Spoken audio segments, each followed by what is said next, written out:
Friends, we are living through some very scary times.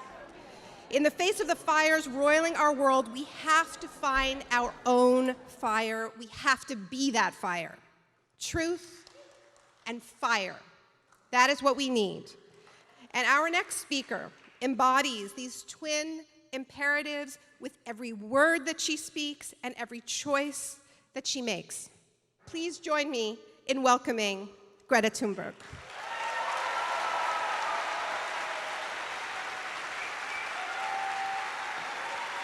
So you've been here for a little bit more than a week now. Do you have any observations to share after having been here for a little while about some of the differences? You use a lot of air conditioning here.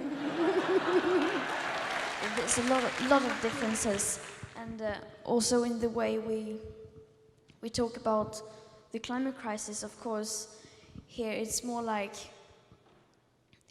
something you either believe in or not believe in. Yeah. And where I'm from, it's more like it's a fact.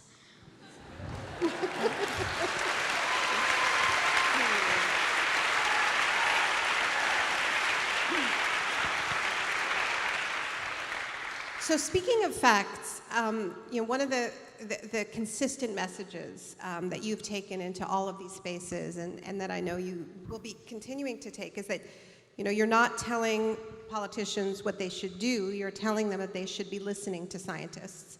As a researcher and writer about climate change myself, I'm always struck that your speeches are so careful and could easily be footnoted with all of the best scientific reports. And so I'm wondering how you work with climate scientists, what your relationship is. I have a very close relationship to a lot of climate scientists, and when I have made a speech like this is almost finished, I send a copy to, it could be one scientist, sometimes it's 5 or 6 scientists, and to just let them have a look and make sure everything is as it is supposed to be. Mm-hmm. It's amazing. I mean, just this idea that you've been skipping school is so absurd to me, I mean, this is just an incredible advanced level education that you've given yourself on the fly and under so much scrutiny, because very, very quickly you've become really the most prominent voice of the climate movement, and that is a really heavy responsibility. I wanted to ask you about this other responsibility that you've taken on, which has to do with being very public from the beginning about being on the autism spectrum. That leads to a whole other level of responsibility, because you're probably also the most prominent person in the world right now who self-identifies as being on the autism spectrum, and that's really, really important to people who identify with it.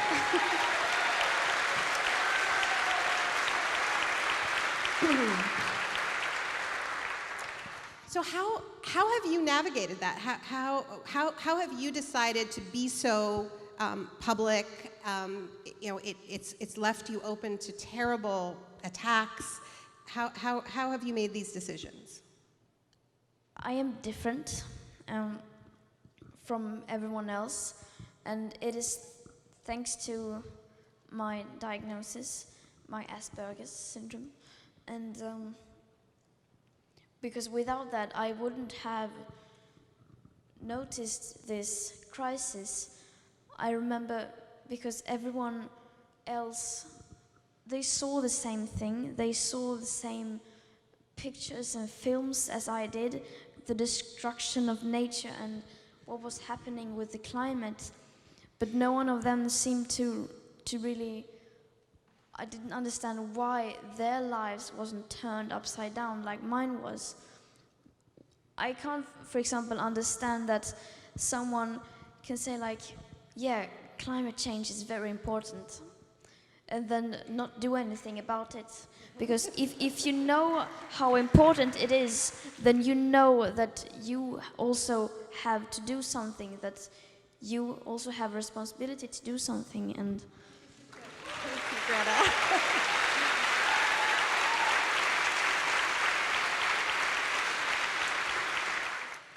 So I wanted to talk a little bit about how we can support you, if there's any ways that we can support you with these disgusting trolls that go after you. I mean, obviously, I can't do anything about it. Honestly, I think it's funny.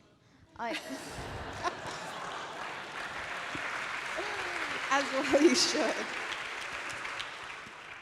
I don't know how many laugh attacks I have had just watching these tweets. And sometimes I have like a competition with myself to find the most absurd conspiracy theory. Because they go after like things like my personality and how I am, how I look, how I behave, and I mean that is just a sign that you are winning, and that they don't have any more arguments to go after you. And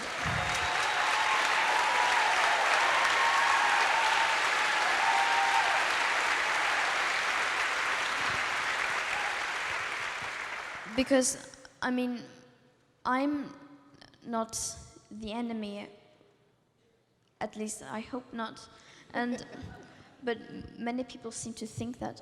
But they cannot argue against, because I'm only saying what the science is saying, and you can't argue against physics. If there's a fire there, and I say, it's a fire there, we need to put it out. Yes, we need to put that fire out. It's like the most reasonable reaction would be that you look at the fire and say like, oh, we need to put it out. Yeah. But now they seem to be like, they look at the fire and they look at me like, what are you wearing? And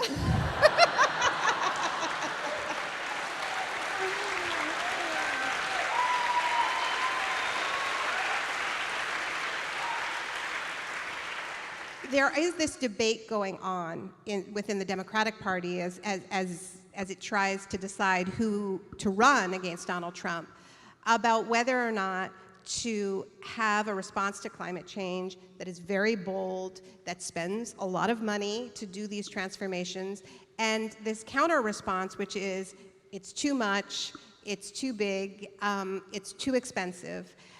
Do you have anything to add to these debates about just, in particular, the idea that it's kind of too expensive to deal with climate change? I mean, the money is there. If we can save the banks, then we can save the world. I mean,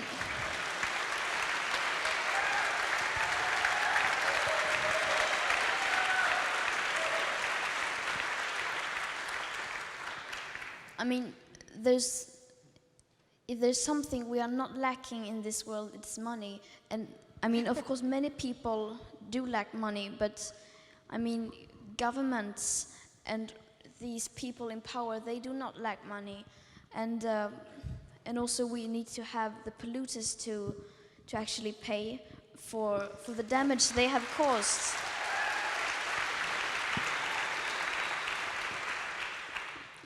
So, I mean, to that argument, I would not even respond to that argument, because it has been said so many times, the money is there. What we lack now is political will and social will to do it. So to that I don't respond. Yeah, fair enough. Greta, thank you so much for being here. We are so honored by your presence.